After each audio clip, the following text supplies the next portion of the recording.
Anthony Joshua, with the upset of the century, lost to Andy Ruiz by TKO. We're going to go deep into this.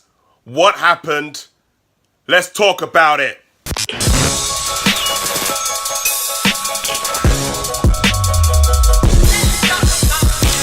Hey, this is Mike from EdgeNote50 TV talking about boxing. If you're watching this channel for the first time, hit that subscribe button and that like button so you know when I post my videos on the regular.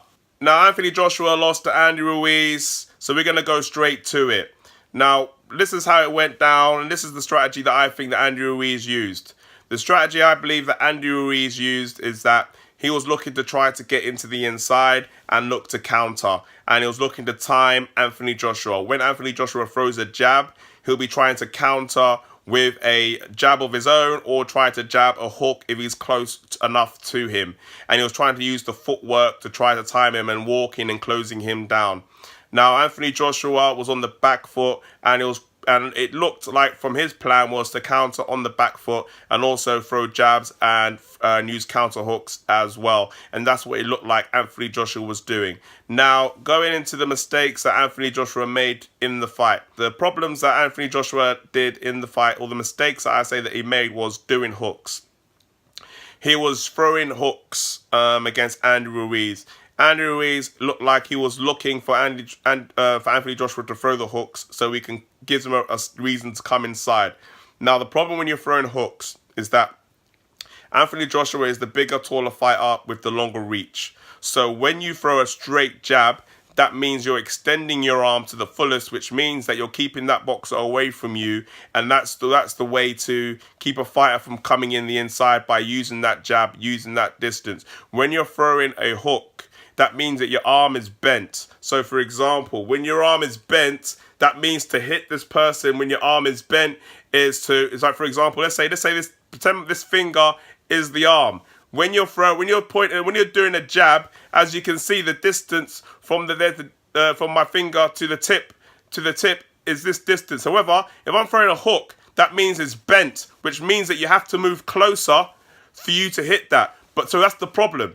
Because Ruiz hasn't got a good reach, if you do a straight jab, that means that it's hard to hit him in the face. However, if you throw a hook, that means that for you to get the hook and to connect, you have to move more forward, which means that Andy Ruiz has the opportunity to throw hooks and hit him in the head. And that's the problem with Anthony Joshua. He was throwing too many hooks. And that was the problem. I don't know if you saw that analogy, what I was trying to do, but that's the example that I was trying to use. So when Anthony Joshua was throwing the hooks, that was when he got vulnerable. So the key to Anthony Joshua, what he needed to do was keep on sticking to the jab. Now the problem, now there's lots of things to this, but I'm going to talk tactics and then I'm going to talk about other stuff as well.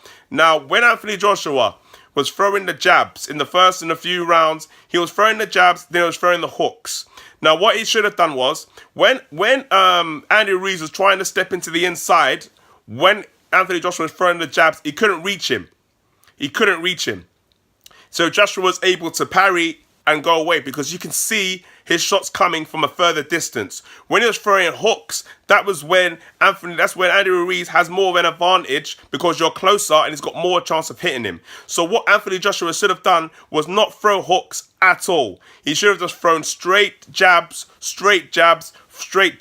and frustrate Andy Ruiz, because you're the one with the advantage. As long as he can't hit you, you're going to be winning those rounds with those fights. So then it's going to be down to Andy Ruiz to take the initiative and to do something different that he's already doing, or else he's just going to be losing on points. So that's when mistakes happen. So the key thing was to make Andy Ruiz make a mistake, do something different. So you stick to the jab, throwing the jab, and then when Andy Ruiz tries to become out of character to try to do something, then you can counter afterwards. So that is the key to what Anthony Joshua should have done, which he didn't do.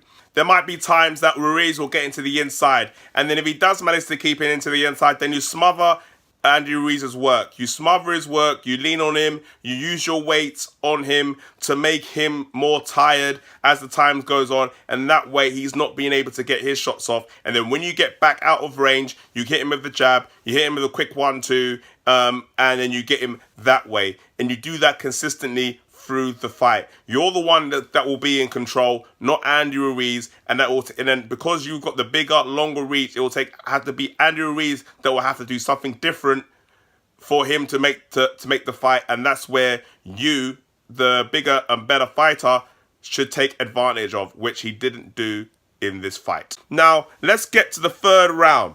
Now, the third round was the decisive moment in the third round. In the third round, he was throwing the jab. It was all nice and well, and it was good. Now, the first knockdown Anthony Joshua did, he threw the jab, and then he done a 1-2.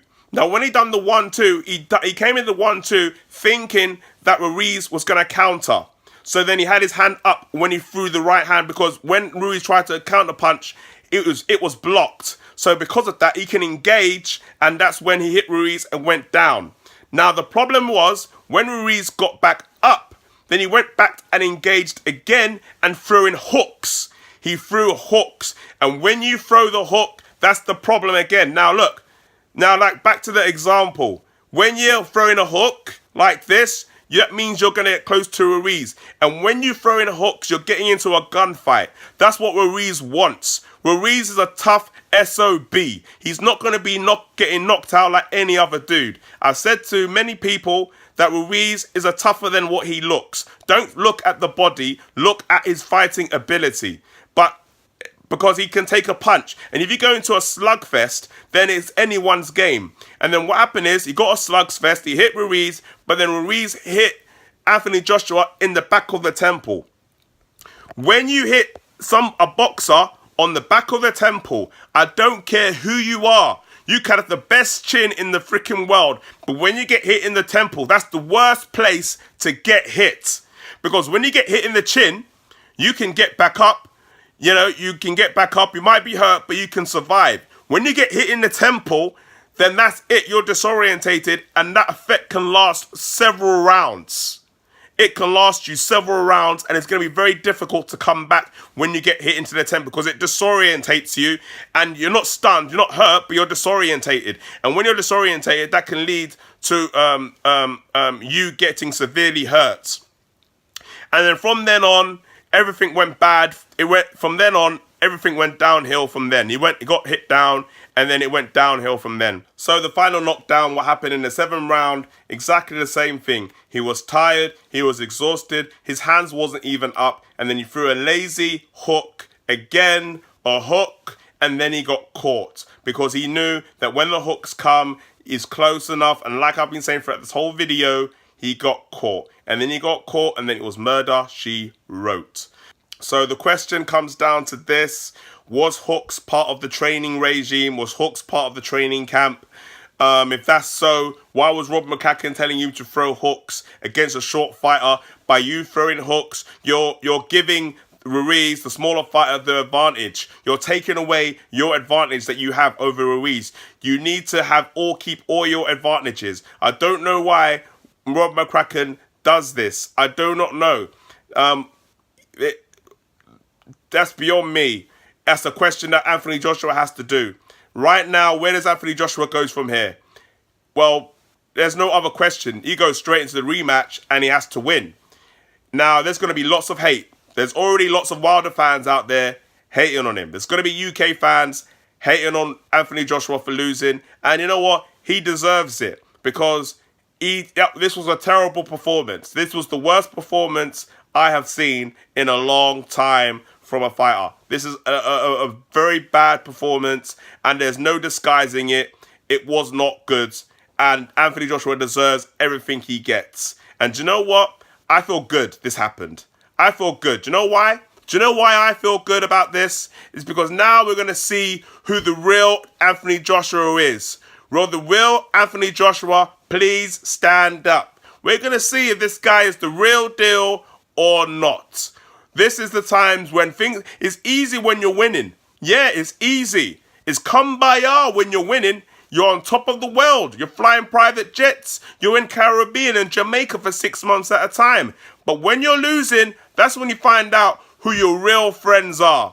This is when you find out all your entourage that is around you. That's when it shrinks a little bit now. That's when you find out who's got your back and who don't got your back. So now this is where Anthony Joshua has to look in himself in the mirror and say, do you know what? Do I have the dog in me or do I not have the dog in me? Am I the real dude or am I not a real dude? Am I the real one or am I not the real one? And that's something that he has to look in the mirror and decide for himself. If I was him, I'd be looking at my team. I'd be looking at my trainer. He's already said he wants to keep Robin McCracken, but maybe he needs a third person coming in this team because the tactics was not good enough in this fight. And also, so why was he unfit? Why was he tired? Why was he saying there's something wrong with him? Was the camp not good enough? What happened behind the scenes? I don't know. But at the end of the day, all that is just excuses. If you're fit enough to go into the ring, then you're fit enough to do a job on what you need to do, and he didn't do it. So that's my opinion on the whole situation. Last and not least, look, well done to Andy Ruiz. Andy Ruiz done a good job. He's won the World Heavyweight Championship of the world, the first Mexican to do so, and congratulations to him. Can he beat the other heavyweights? No. He won't beat Fury and he won't beat Wilder. But at the end of the day, this is heavyweight boxing, so you never know. It just takes one hit and you're out. Anthony Joshua has to bounce back, and I'm going to be curious to see as what happens with Anthony Joshua. A loss won't define you. It's how you come back from that loss is what defines you.